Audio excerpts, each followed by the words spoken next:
Quase 21 anos depois da morte de Paulo Veronese Pavese, de 10 anos de idade, 2 médicos são condenados a 25 anos de prisão pelo Tribunal do Júri em Minas Gerais.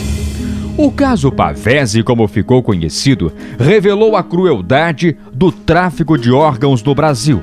Os detalhes desta história real de terror teve mais um desdobramento neste sábado, 30 de janeiro. O que aconteceu neste caso, eu conto a partir de agora. Ao assistir o vídeo, não deixe de curtir e se inscrever no canal, para eu ter mais tempo para produzir vídeos com qualidade. Eu sou o jornalista Fernando Martins e este é meu canal no YouTube. Abril do ano 2000, Poço de Caldas, Minas Gerais. Paulo Veronese Pavese, de 10 anos, acaba de cair do prédio onde mora, uma queda de 10 metros de altura. Imediatamente é levado ao Hospital Pedro Sanches, com traumatismo craniano. Aqui ele passa por cirurgia. Durante o procedimento ocorrem algumas complicações. A criança é encaminhada então às pressas para a Santa Casa de Poço de Caldas. Começa ali uma luta do menino pela vida, uma batalha que não contará com o apoio daqueles que fazem o juramento de salvar a vida em qualquer circunstância. A luta começa a ficar mais acirrada e desigual. O estado de saúde do menino Pavese piora. O pai da criança já se prepara para o pior. Chega a afirmar aos médicos que, se a morte cerebral for constatada, doará os órgãos do menino. Infelizmente, a criança perde a luta. A vida é derrotada. Paulo Veronese Pavese, de 10 anos, tem a morte cerebral declarada pelos médicos. O pai autoriza a doação dos rins e das córneas. Diante da dor pela perda do filho e o reconhecimento pelo esforço dos médicos em salvar a vida do menino, o pai dá à equipe médica uma placa de metal como homenagem. Mas o que está para acontecer vai revelar a crueldade que até então só foi vivida pelo garoto e alguns médicos que estavam em combate contra a morte. Ao receber a conta do hospital, o pai se depara com um valor a pagar de quase R$12 mil. Entre os procedimentos estão medicamentos para remoção de órgãos. O que levantou a suspeita é que estes medicamentos deveriam ser pagos pelo SUS. O pai começa a suspeitar da equipe médica. O caso é denunciado. Após um ano, o inquérito é finalizado. O Ministério Público de Minas Gerais recebe os documentos. Nas mãos dos promotores estão diversas provas sobre os momentos em que os médicos, além de não lutarem pela vida ao lado do menino Paulo Pavese, abandonaram a criança e combateram ao lado da morte. Desolado, indefeso, o menino não resistiu à monstruosidade humana. O laudo médico que atestou a morte cerebral foi forjado. Um crime que permitiu a doação dos órgãos, enquanto o menino ainda lutava para viver.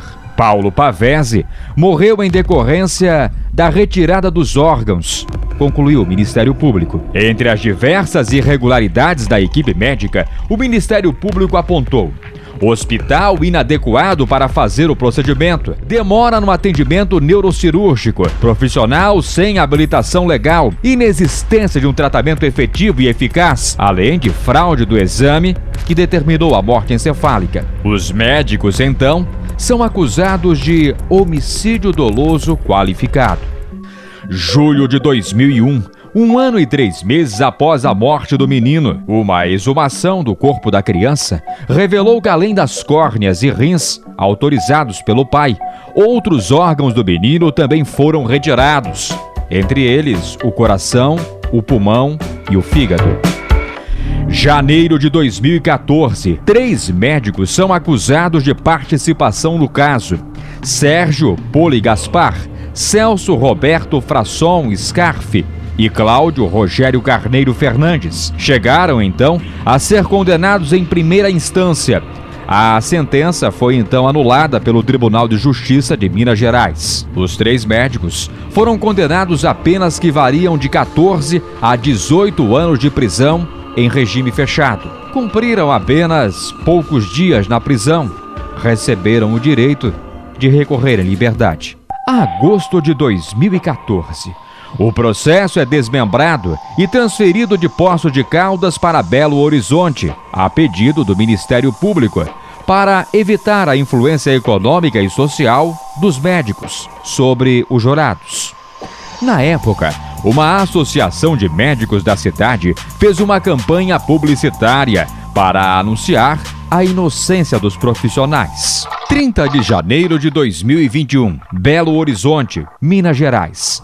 Após quase 21 anos da morte de Paulo Pavese, o Tribunal do Júri condena 2 dos 3 médicos que estão no julgamento que durou 3 dias. Os médicos José Luiz Gomes da Silva e José Luiz Bonfito são condenados a 25 anos de prisão e não podem recorrer em liberdade. Já o médico Alexandre Pacheco da Fonseca é absolvido. Estes 3 médicos foram os responsáveis por fazer o atendimento à criança na emergência. O médico Ivaro Inhanhes também será julgado em outro momento por causa de um recurso. Na internet, logo depois do julgamento, este internauta escreveu: "Uma justiça que leva mais de 20 anos para julgar um caso não tem como ser chamada de justiça. O Brasil ainda precisa mudar muito antes de alcançar o nível de sociedade civilizada. Vamos observar quanto tempo ficarão presos." Este outro denunciou: "Estes médicos não passam de vendedores de remédios. São todos peões da indústria farmacêutica." Apesar de muitas críticas, este internauta elogiou o judiciário. A classe médica é muito unida. Vários crimes médicos acontecem diariamente e a parte probatória desses crimes é muito complicada, para não dizer impossível, em alguns casos. Parabéns ao Ministério Público. Todos sabem da morosidade que assola o nosso ordenamento jurídico. Vocês fazem o que podem para dar conta da demanda. Parabéns. O caso do menino Pavese deu início a uma investigação que gerou outros 8 processos judiciais. Em fevereiro de 2013, 4 médicos foram condenados pela retirada de órgãos de José Domingos de Carvalho, morto aos 38 anos em abril de 2001, na Santa Casa de Poços de Caldas. 2 anos após a morte de Paulo Pavese, a Santa Casa foi descredenciada para fazer remoção e transplante de órgãos. O caso Pavese, como ficou conhecido, chegou a parar no Congresso Nacional em Brasília, com a CPI que investigou o tráfico de órgãos. A MG Sul Transplantes, que fazia o procedimento na cidade, foi extinta. Esta história é cercada de muitos detalhes que revelam as injustiças de nosso país. A corrupção está mais entranhada em nossa sociedade do que a nossa consciência é capaz de perceber. Eu fico por aqui.